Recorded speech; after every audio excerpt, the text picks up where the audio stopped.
Hi. So I'm going to continue on here.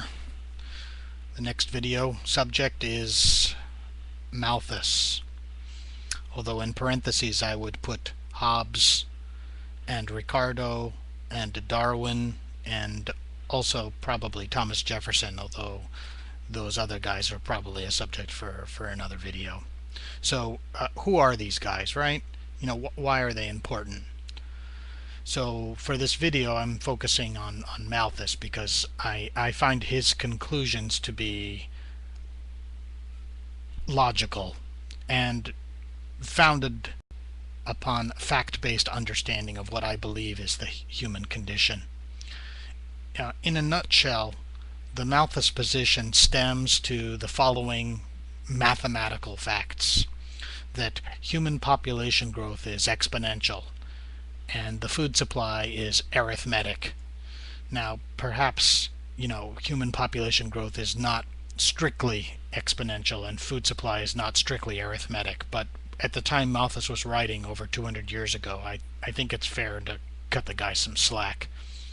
So, therefore, Malthus is arguing that catastrophe is part of humanity, that population overshoot is part of human programming. So we are in essence wired to boom and then to crash. That's part of being human. So for taking such a harsh position on life, Thomas Malthus has been widely criticized. Others have often sought to define their position in relation to their attacks upon the theories proposed by Malthus. When we think of words like population control or eugenics or racism or elitism, exclusionary systems, these are all part of Malthusian rationale, and basically to some degree or another this is part of what Malthus was talking about. So there's no wonder it's a touchy subject, right? Yet if you think about it, none of these words or systems are really new to our experience, are they? In fact, they're all as old as humanity's existence on this planet. Obviously the caveat here being it obviously depends on how and when you believe the planet came into existence. So risk is in fact a part of life and a part of living. And to repeat, because I think it's worth mentioning, overpopulation and collapse are hardwired into our DNA. That's just a fact of life. If you don't want to accept it, that's fine, but anyway. Some might argue that this aspect or that tangent doesn't add up from where they sit.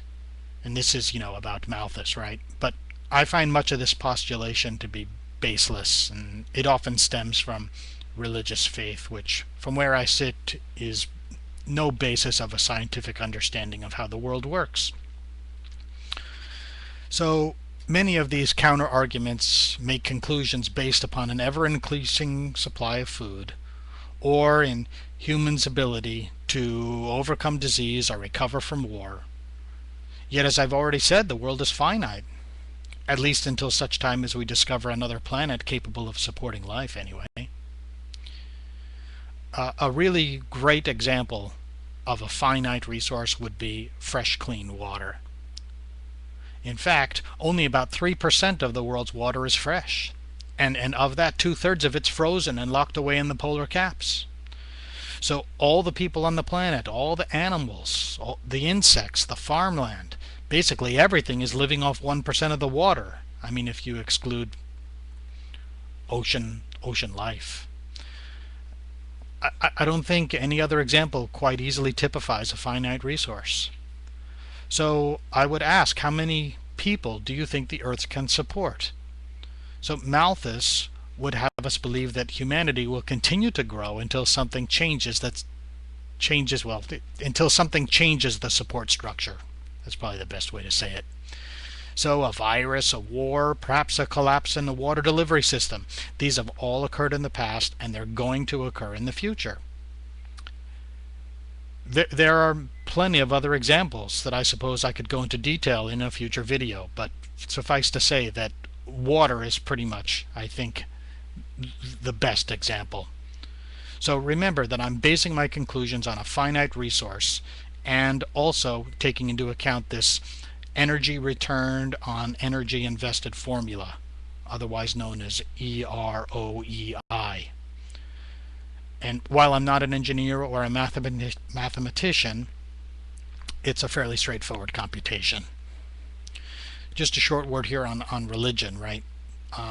So religion has some really wonderful merits to its belief-based system, and faith requires nothing other than acceptance, and critical thinking is not really any meaningful part of any organized religious system.